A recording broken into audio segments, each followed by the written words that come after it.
আসসালামু আলাইকুম সুপ্রিয় শিক্ষার্থী, আশা করি আপনারা সকলে ভালো আছেন। আজকের আপডেটটি খুলনা বিশ্ববিদ্যালয়ের প্রথম মেধা তালিকা প্রকাশিত।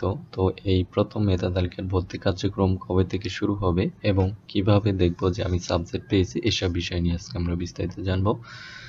তো খুলনা বিশ্ববিদ্যালয় ওয়েবসাইটে আসবেন। ওয়েবসাইটে আসার পর এখান থেকে হচ্ছে আপনারা পিডিপি রেজাল্ট দেখতে পারবেন, অথবা হচ্ছে আপনারা ইন্ডিভিজুয়াল লগ ইন করেও রেজাল্ট দেখতে পারবেন। তো লগ ইন করে দেখার জন্য হচ্ছে লগ ইনে ক্লিক দিবেন। তারপর এখান থেকে আপনার ইউজার আইডি এবং পাসওয়ার্ড দিয়ে লগ ইন করলে আপনারা বিস্তারিত দেখতে পারবেন যে হচ্ছে আপনি কোন সাবজেক্ট পেয়েছেন। তো আমি এখন সরাসরি আপনাদের পিডিএফ রেজাল্টই দেখাবো। তো পিডিএফে এখানে ভর্তি বিজ্ঞপ্তির যে যাবতীয় ফি রয়েছে, কি কি মানে মোট কত টাকা হচ্ছে প্রদান করতে হবে এখানে দেওয়া হয়েছে। তো 4 বছর কোর্সের জন্য হচ্ছে 7,656 টাকা এবং 5 বছরের মেয়াদি কোর্সের জন্য 7,858 টাকা দেওয়া রয়েছে। তো এখান থেকে ডি ইউনিটের ভর্তি কার্যক্রম আগামী 12 তারিখ থেকে 13 তারিখের মধ্যে অনুষ্ঠিত হবে এবং এখানে বলা রয়েছে ভর্তির জন্য উপস্থিত থাকতে হবে অবশ্যই সশরীরে সংযুক্ত তালিকা অনুযায়ী, অর্থাৎ তালিকা নিচে দেওয়া রয়েছে।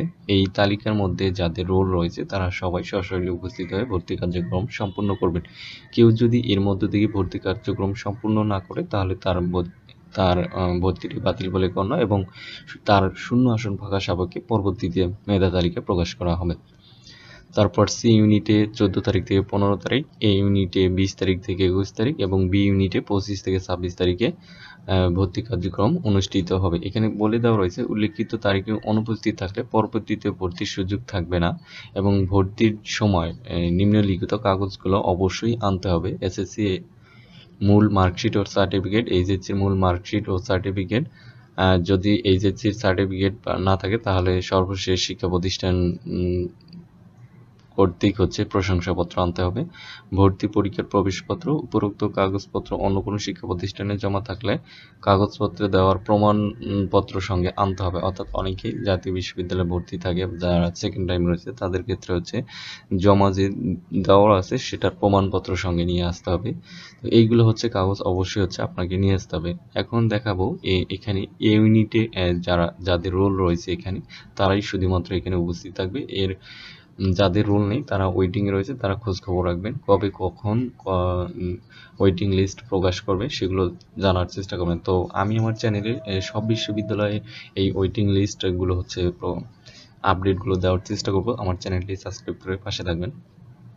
এখানে কিন্তু হচ্ছে এই ইউনিটের যারা ভর্তির সুযোগ পেয়েছে তাদের কিন্তু এখানে রোলগুলো দেওয়া রয়েছে। এরপর রয়েছে এ ইউনিটের আর্কিটেকচারের যারা রয়েছে, তারপর বি ইউনিটের এখানে দেওয়া রয়েছে মেধা তালিকাগুলো, বি ইউনিটের এগুলা। তারপর সি ইউনিটে রয়েছে ট্রাইবাল এবং জেনারেল সবগুলাই,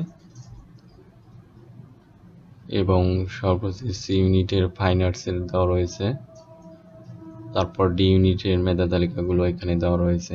তো এর মধ্যে যারা রয়েছে তারা কিন্তু অবশ্যই হচ্ছে ভর্তি কার্যক্রম সম্পন্ন করবেন এবং যারা এখনো এই পিডিপি রোল নেই তারা হচ্ছে ইন্ডিভিজুয়াল লগ ইন করে আপনারা দেখতে পারবেন যে হচ্ছে আপনার ওয়েটিং এ আছেন কিনা। যারা এখন পর্যন্ত কোনো সাবজেক্ট পায়নি তারা ওয়েটিং এ আছে এবং ওয়েটিং লিস্টগুলো অবশ্যই খোঁজ খবর রাখবেন তারা পিডিপি এর মাধ্যমে এবং ইন্ডিভিজুয়াল লগ ইন করে আপনারা দেখতে পারবেন। তো সেই সব আপডেট পেতে আমার চ্যানেলের সঙ্গেই থাকবেন। ধন্যবাদ সবাইকে।